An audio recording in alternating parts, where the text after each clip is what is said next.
आज की कहानी है दक्ष यज्ञ विध्वंस और उसकी पूर्ति।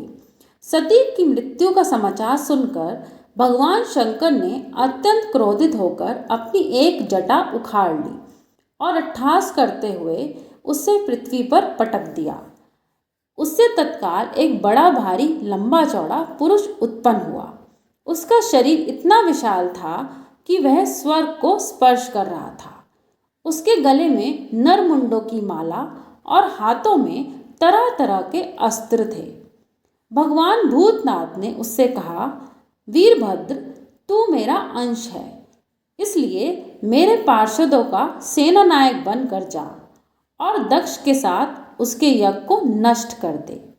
भगवान शंकर की आज्ञा पाकर वीरभद्र भयंकर सिंहनाद करते हुए दक्ष के यज्ञ मंडप की ओर दौड़े।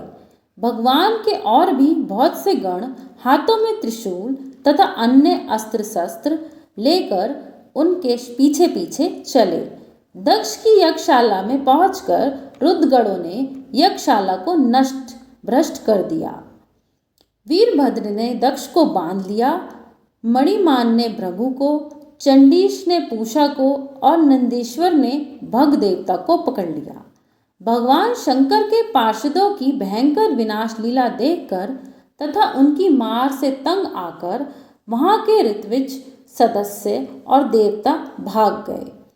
वीरभद्र ने भृगु जी की दाढ़ी मूछे नोच ली, क्योंकि इन्होंने प्रजापतियों की सभा में मूछे ऐंठते हुए महादेव जी का उपहास किया था। उन्होंने भग देवता को पृथ्वी पर पटक दिया और उनकी आंखें निकाल ली, क्योंकि जब दक्ष देव सभा में भगवान शिव को बुरा भला कहते हुए शाप दे रहे थे, उस समय इन्होंने उनको उकसाया था। उन्होंने पूषा के दांत तोड़ दिए, क्योंकि जब दक्ष ने महादेव जी को गालियां दी थी, उस समय वह दांत दिखाकर हंसे थे। वीरभद्र ने यज्ञ मंडप में दक्ष रूप यजमान पशु का सिर धड़ से अलग कर दिया और उसके सर को यज्ञ कुंड में डाल दिया।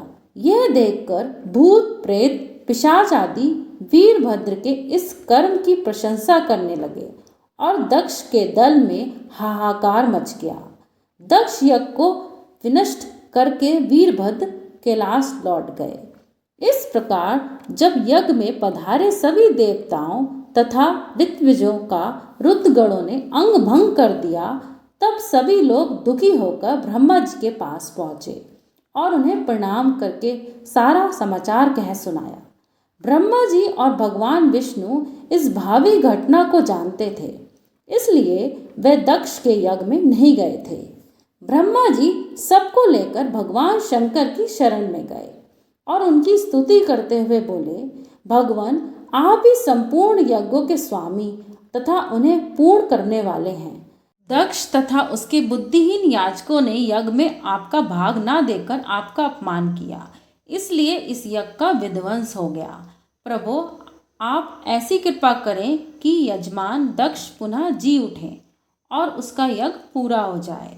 इस पर महादेव जी ने कहा, ब्रह्मा जी, दक्ष जैसे बालकों के अपराध की ना तो मैं चर्चा करता हूँ और ना उसे याद ही करता हूँ। आप लोगों ने यज्ञ में मेरा भाग निश्चित किया है, अतः दक्ष को बकरे का सिर लगा दिया जाए।